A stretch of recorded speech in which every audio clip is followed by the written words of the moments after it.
Good evening, good morning, good afternoon. Welcome to Social Media Fridays, episode number 87. Each week we meet here to discuss topics of interest posted on the Social Media Fridays community on Google+. With us today we have David Roseanne. David, a copywriter of 30 odd years standing and an SEO for 12 of those years. David lives in the lower part of the UK. He can be found at writingforseo.org. Masataki Wasa is webmaster of wasaweb.net. He's also a Google top contributor on the AdSense and also the Google Plus help community. You can find Masataki at wasaweb.net. Tim Capper can be found at onlineownership.com. He's proud to call himself an SEO. All three of the guys today live in the UK. And apparently it's pretty windy there at the moment. Tim is as well as looking after online ownership, he's also a Google top contributor on the Google My Business community. The first topic we've got today is titled Managing Social Media for Companies is the Latest Hot Job Offer. It's an article from the Economic Times in India. I had a quick look at it. It seems as though people make the progression from content writer to advertising manager, now social media manager. That could be you, David. You could be a social media dynamo. Where's the hair baguette when we need it? I think it's a rather strange, career move or career path. But then again, there is this idea of content writer as being someone who churns out stuff to fill websites up. So maybe the content writer is the lowest of the low.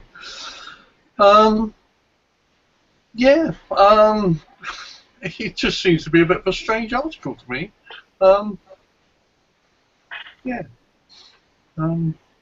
Maybe this is what's happening in India. Maybe we do need Maher. What's happened to all of our Indian contributors this week? Yeah, Maher's running late apparently, but the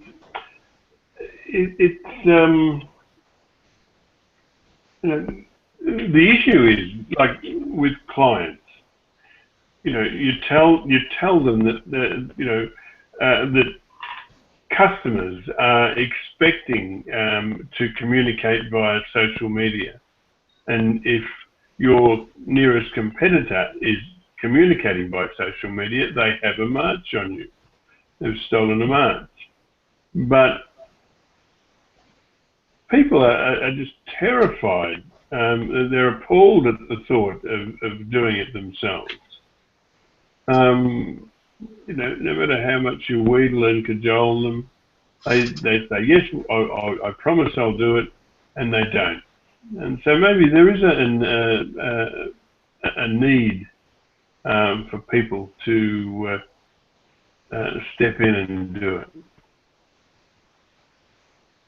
I think one interesting aspect of it, and it's touched on in the article, is that people are now resorting to social media before they contact support or write to the company and so on and so forth. So there's element of social media in which you push out content, but there's also a huge aspect of reacting to situations especially when things go wrong. You know, and the problem with, well, problem inverted commas, for many businesses and organizations is that when someone starts to complain on social media, it's not one-to-one communication. The person who has a grievance, who has an issue, problem, dissatisfied with something, whatever the cause may be, that person can broadcast his or her anger or annoyance publicly. So there's a huge element of reputation management which comes with social media. And I think that's where things really can get tricky, because if you're not seen as reacting fast enough, you know, then that's not going to reflect well on the company or the organization.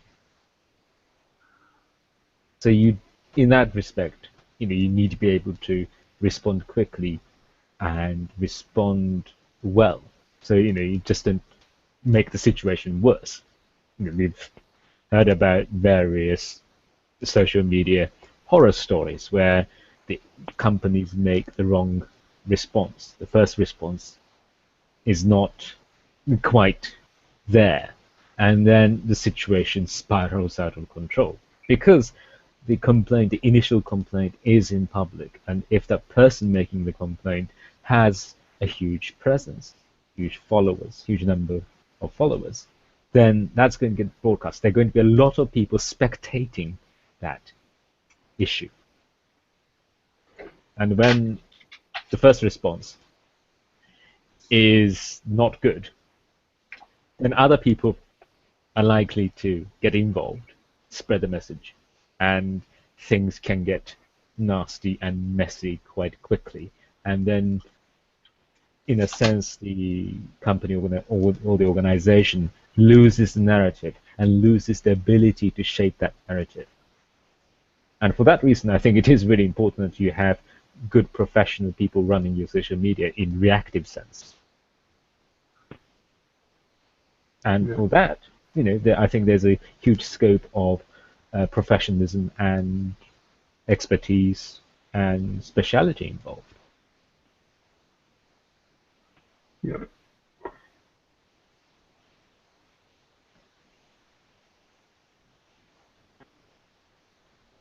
Yes. How much do they pay? Sorry, go ahead, David. It was just going back to my rambling thoughts about this as a career progression. The picture that Masataki just painted, and I think it's definitely a large chunk of this work, which is reputation management, has traditionally been the domain of the PR agency, the PR specialist, or the in-house PR specialist, and it's surprising that isn't excuse me, a progression for people. There's traditionally been an exchange between agency side and client side, as we say in the UK. I don't know if that's if that's used elsewhere, but people go backwards and forwards and settle one side or the other. And quite often people start out in the agency world and end up client side. So the kind of more, if you like, the more experienced people quite often end up client side. But yes, I think that it's important. Yes, I'm just wondering whether people who started off writing content are really the people with the abilities, with the personality to manage the excuse me, the firestorm of anger that social media sometimes becomes. Excuse me. Let me just shut my thing off so I can have a...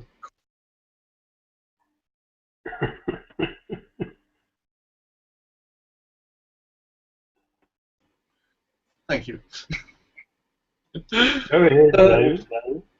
Yeah, I think I've kind of got there. I just think it's, yeah, I think it's important. I think there's I think it's something for people with particular abilities, communication and reputation management abilities. Yeah. And really, it's something that you really can't trust clients with, or at least I've found. I mean, I know. Oh, maybe I better not tell tales out of school, but Go on. We're listening. No, that's all right. But I do know one issue. I know I gave the guy the right advice, but he had no intention. There was no way known he would take it. I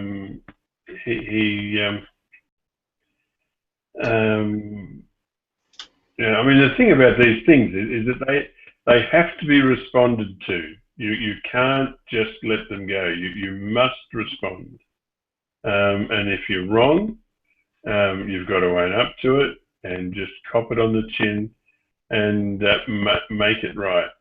If you try to duck shove and push things along and you're obstinate, social media will just tear you apart. So yes, that's why it really should be. It probably is something that the business owners should second to a professional.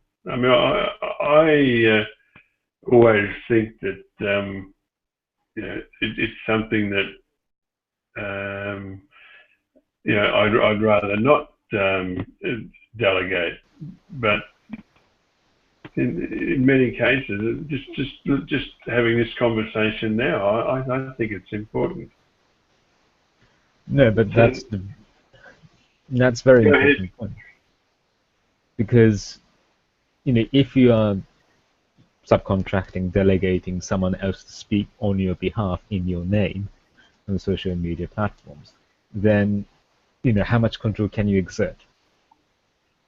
And the larger the company, the more difficult it becomes. Because just think about pushing out a press release. That usually has to go through so many different people, so many different sections. You might have to get clearance from your compliance team, your legal team, in addition to your management, and so on and so forth. Is it localized? Is it translated? That kind of thing as well. You cannot just say, okay, we're just going to delegate all of this. We are not going to be responsible for it in a sense that we're going to leave it for the delegated people to deal as they see fit. And that can be a huge problem. So I think, I agree with Jim that it is better to keep this kind of thing in-house as much as possible, because then that means that you have the ownership over the process and the responses you make, and and then you're not going to get all sorts of issues, miscommunication between yourselves and the people whom you've delegated, delegated the job.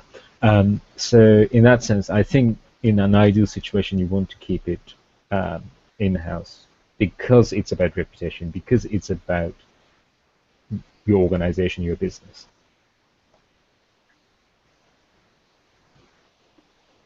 Yeah.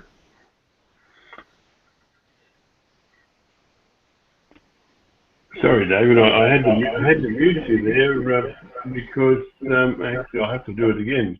The reason being is that there's feedback coming through your speaker there.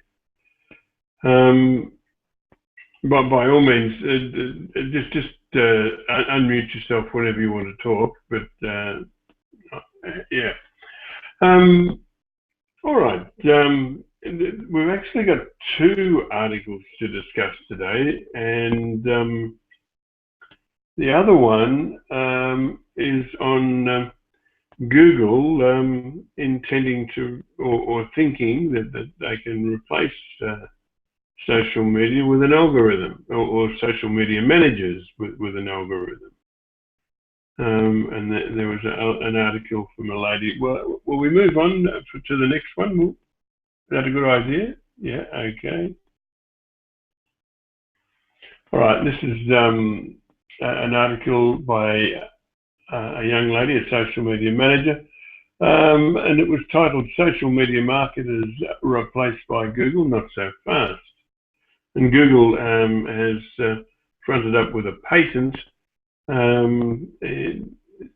whereby they will use an algorithm to provide sharing mechanisms to various bits of social media content. And in other words, it will collate and do the social media manager's job.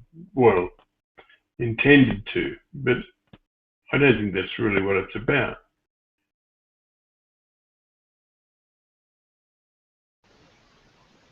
What is it about then, Jim?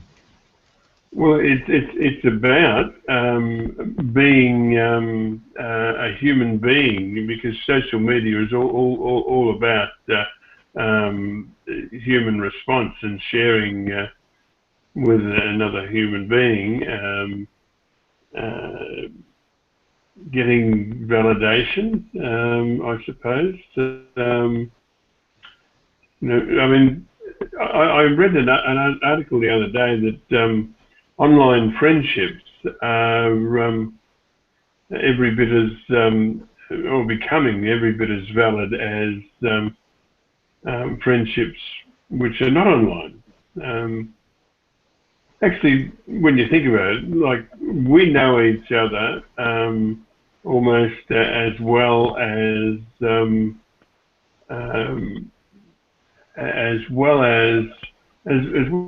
we could, and yet we've never met in person. Of course, I'm hoping you'll fly over for my birthday on the 19th of August. But well, the thing is that we have a very good relationship over here, almost as good as Tim Capper has with the Kremlin. Well, that's true. Jim may turn out to be Jemima. Oh. Is that right?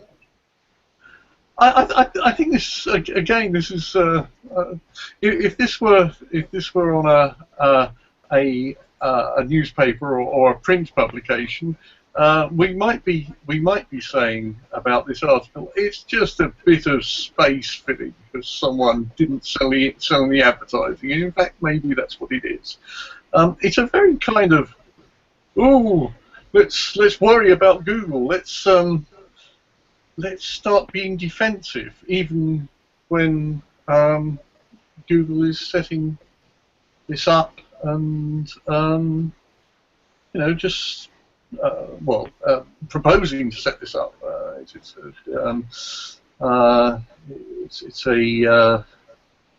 It's just an idea at the moment. Google's proposed system, an attempt to become a prominent player in social media marketing, seeks to predict the engagement drivers from a link shared in an email.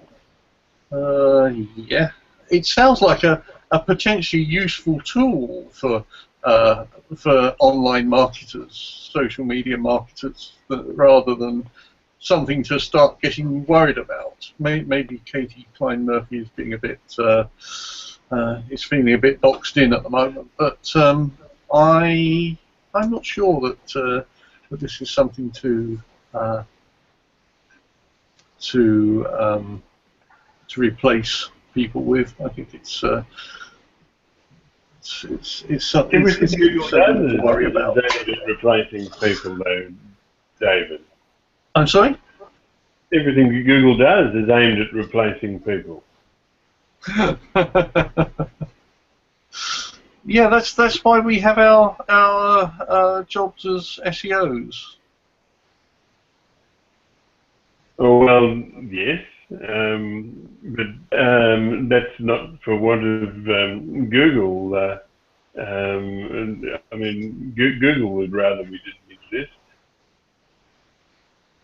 Google would like that, yes, but whether it would get away with a business, a monopoly business that would just piggyback on the back of its search business, I'm not sure. The thing is that, like all consultants, we help people understand what the changes are and how to get some benefit from it, how to avoid the pitfalls. So I think there's always going to be a view of there's always going to be an opportunity. There's always going to be a yang to the Google's yin or whatever.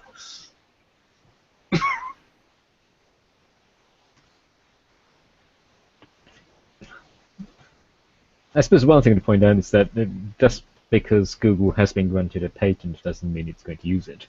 Yeah, indeed. Yes, it's just a patent. Yes. So it may be something that Google is going to use. It may not be. But let's, for argument's sake, say that it is going to implement this. And I have sort of similar questions as David. I'm not entirely sure the thrust of the argument in that article, I have to say.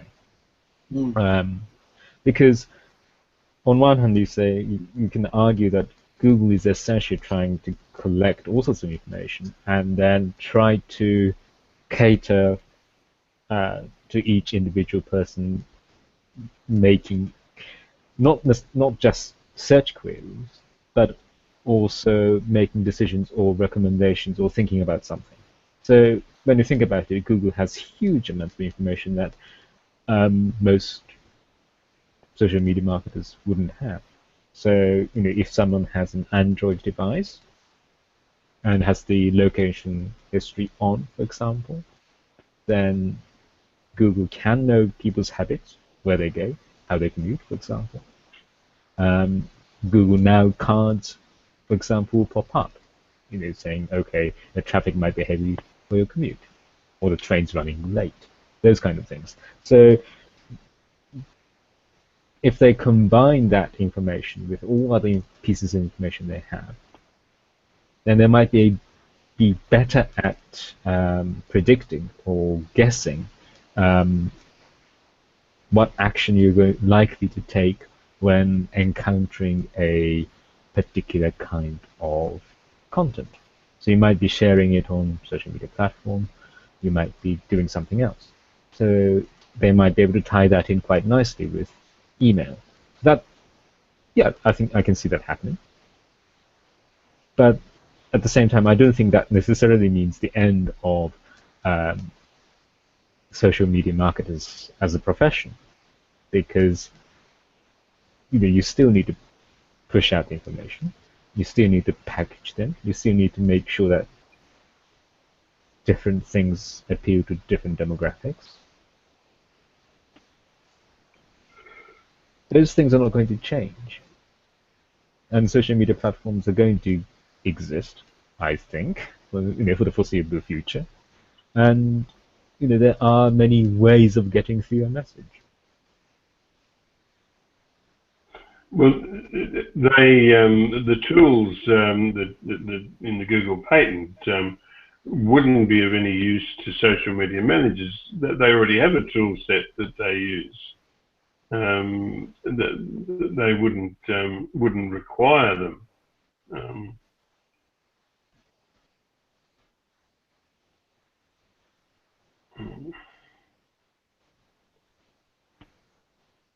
Yeah, so like David said, it's about adapting to changes and being able to advise people to evolve with the landscape. Mm-hmm. Yeah.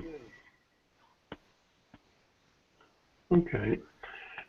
Well, have we covered this? These two topics? Would somebody like to give me an elevator statement? Going up.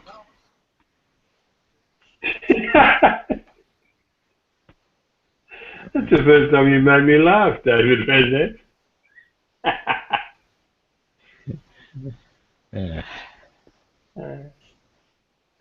Well, it's one of those things you got to keep trying. You eventually get a win. Tim Cappo, you've been very quiet today. Anything to add before we go home? No? Okay. Well, look, if you're watching us at a later time, I notice we have nobody watching us right now. We thank you for your interest. Your interest in what we do makes what we do worthwhile. We'll be back at the same time next week to do it all again. But for now, it's good night. Thank you very much.